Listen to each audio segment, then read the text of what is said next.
Hello everyone, welcome to the my channel. आज की इस वीडियो में हम बात करने वाले हैं how to take input in Java. Java language में हम लोग इनपुट कैसे ले सकते हैं यूजर से। सपोज़ यार, जब भी हम एक प्रोग्राम लिखते हैं, सपोज़ हमने यहाँ पर एक स्ट्रिंग को प्रिंट कराने का प्रोग्राम लिखा है।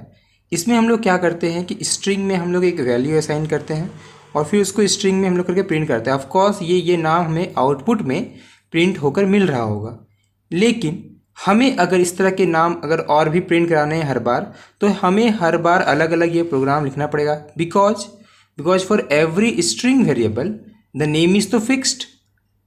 लेकिन अगर हम चाहते हैं कि हम वो नाम प्रिंट कराएं जो हम चाहें और हम यूजर से लें, यानी कि यदि हम एक प्रोग्राम लिखते हैं एक नाम को प्रिंट करने का, तो वो नाम प्रिंट हो स्क्रीन पे जो यूजर नाम दे।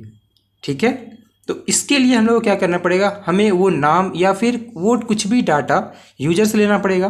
देखो, तो अब अगर डिफरेंट इनपुट अगर हमें चाहिए एक सिंगल प्रोग्राम में, तो हम लोग को अपने कोड में कुछ ऐसा करना होगा जिससे कि जब वो कोड एग्जीक्यूट हो, तो एग्जीक्यूट होने के बाद वो कोड इनपुट मांगे यूजर से कि हाँ यार आप कुछ इनपुट करो। तो देखो, अगर हमने अपने कोड में लिख रखा है इंट एज, यहाँ पर हमें कुछ ऐसा लिखना होगा जिससे कि सिस्टम जो है इन यूजर से मांगे कि हाँ आप यहाँ पर एक वैल्यू दीजिए। और जब यहाँ पर सपोज हमने यहाँ पर दे दिया है 45, तो उसके बाद अगर हम ये system dot out dot print लिखते हैं एज, तो हमें वो प्रिंट हो रहा होगा जो यहाँ पर वैल्यू हम दे रहे होंगे। अगर हम यहाँ पर 45 ना देकर अगर हम यहाँ पर 30 देते हैं तो हमें यहाँ पर 30 मिलेगा। अगर हम यहाँ पे 37 देते हैं तो हमें यहाँ पर 37 मिलेगा। इस तरह से होता है। तो अब इनपुट लेने के लिए जावा में दो मेथड्स होते हैं, इनपुट लेने के लिए जावा में दो क्लासेस होते हैं। या तो हम स्कैनर क्लास की हेल्प से कर सकते हैं, या तो हम बफर रीडर क्लास की हेल्प से कर सकते हैं। क्या होती है ये स्कैनर क्लास और क्या होते हैं ये बफर रीडर क्लास, किस तरह से हम लोग लेते हैं, हम लोग आज की इस वीडियो में स्कैनर क्लास को देख रहे होंगे। आने वाले वीडियोस में हम बफर रीडर क्लास को भी देख रहे होंगे। आइए स्कैनर क्लास की बात करते हैं। स्कैनर एक क्लास है जो अब हमें पता है कि कोई भी क्लास हो वो किसी न किसी पैकेज के अंदर होता है, तो स्कैनर भी किसी पैकेज के अंदर होगा। तो याद रखिएगा कि जो स्कैनर क्लास है वो जावा डॉट यूटिल पैकेज एक होता है, उसके अंदर होता है। ठीक है, और अगर हम स्कैनर क्लास को अपने इन प्रोग्राम में इम्प्लीमेंट करते हैं, उसका जो सिंटैक्स है वो होता है scanner SC new scanner system dot in. याद रहे, न्यू ये जो SC है ये नाम हमने दिया है, आप यहाँ पर कुछ और भी दे सकते हैं क्योंकि ये एक ऑब्जेक्ट का नेम है, ये एक रेफरेंस वेरिएबल है। ठीक है, जो कि स्कैनर क्लास के ऑब्जेक्ट को रख रहा होगा। ठीक है, तो आप ये कुछ भी चेंज कर सकते हैं। ठीक है, बाकी सब कुछ सेम रहेगा, आपको ऐसे ही लिखना पड़ेगा अपने कोड में। ठीक है, अब स्कैनर क्लास के पास बहुत सारे मेथड्स होते हैं जिससे कि हम अपने इनपुट यूजर से ले सकते हैं। ठीक है, जैसे कि नेक्स्ट इंट। तो अगर आप नेक्स्ट इंट लिखते हैं तो ये यूजर से एक इंटीजर वैल्यू मांगेगा। तो आपको यहाँ पर इंटीजर वैल्यू ही देना है और कुछ वैल्यू नहीं देना है। ठीक है, और जब जैसे ही हम लोग लिखते हैं नेक्स्ट फ्लोट, यानी कि ये यूजर यहाँ पे फ्लोट वैल्यू मांग रहा होगा, तो आपको फ्लोट वैल्यू देना है। यहाँ पर लॉन्ग वैल्यू, यहाँ अगर अब देखिए, यहाँ पर अगर नेक्स्ट लाइन लिखते हैं हम लोग, यानी कि ये बोल रहा है यूजर को कि आप हमें एक स्ट्रिंग की वैल्यू दीजिए। ठीक है, स्ट्रिंग मांग रहा है यहाँ पे। जैसे कि हमने यहाँ पर एक मिंटू दिया था ना नाम, तो आप यहाँ पर इस बार यहाँ पे मिंटू दे सकते हैं, वो डबल कोड में देना पड़ेगा आपको। ठीक है, लेकिन यदि अब एक चीज़ और मैं यहाँ पे बताना चाहता हूँ कि अगर मैं यहाँ पर लिखता हूँ मिंटू इज, तो अगर आप ये देते हैं ना नेक्स्ट लाइन में तो सही है, लेकिन अगर आप लिखते हैं ओनली नेक्स्ट, ठीक है, ये भी सही है। बट तो फिर क्या डिफरेंस है ये दोनों में? तो नेक्स्ट जो रहेगा ना वो आपका बस एक वर्ड लेगा। अगर आप लिख देते हैं कि मिंटू इज, और अगर आप system dot out dot print run करा के प्रिंट कराते हैं ना, तो ये आपको इज प्रिंट नहीं होगा, तो सिर्फ मिंटू प्रिंट होगा। अगर आप इज भी प्रिंट कराना चाहते हैं तो आपको नेक्स्ट लाइन लिखना पड़ेगा। तो what is the difference between next and next line? Next तब हम लोग यूज करेंगे जब हमें एक सिंगल वर्ड प्रिंट कराना हो। नेक्स्ट लाइन हम लोग तब यूज करेंगे जब हमें एक लाइन प्रिंट कराना हो। ठीक है, अब देखिए, ये सभी मेथड जो है ना ये इंस्टांस मेथड है। ठीक है, तो यदि आपको पता है तो बहुत सही है, नहीं पता तो मैं बता दूं कि इंस्टेंस मेथड को अगर हमें कॉल करना होता है तो हम लोग को ऑब्जेक्ट बनाना पड़ेगा। ठीक है, किसका ऑब्जेक्ट? उस क्लास का जिस क्लास में ये मेथड्स हैं। ये मेथड्स कहाँ हैं? स्कैनर क्लास में है, तो ऑफकोर्स हमें स्कैनर क्लास का ऑब्जेक्ट बनाना पड़ेगा, right.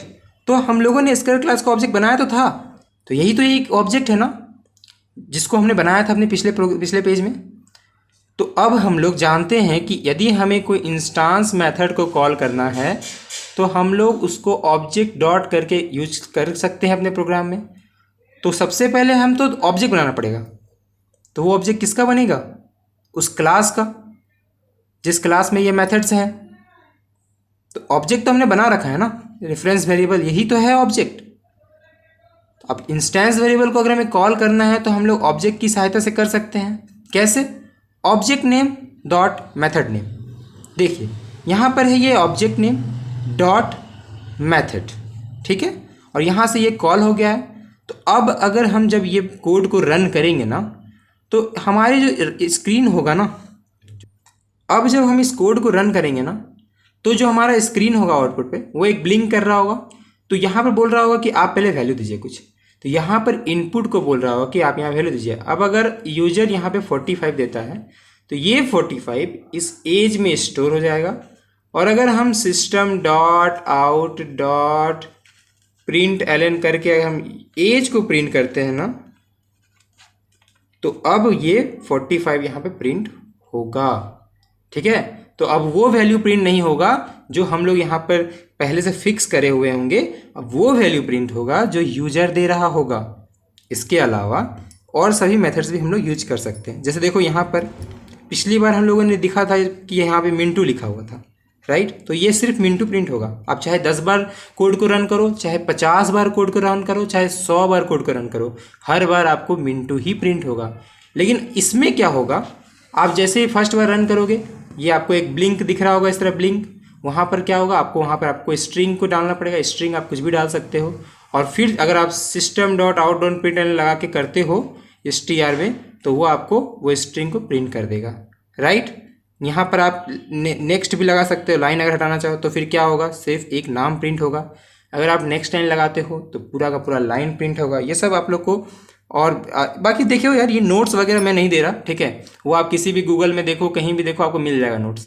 So if you have any doubt in this video I hope you will comment the doubt, I will definitely answer your doubt, okay.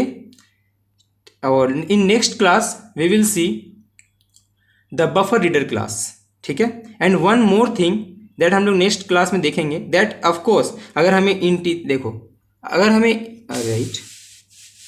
अगर हमें इंटीजर लेना होता है तो हम लोग लिखते हैं नेक्स्ट इंट, फ्लोट लेना होता है नेक्स्ट फ्लोट, नेक्स्ट लॉन्ग लेना होता है तो स्ट्रिंग लेना होता है सिंगल स्ट्रिंग तो हम लोग लिखते हैं, कहाँ गया, नेक्स्ट।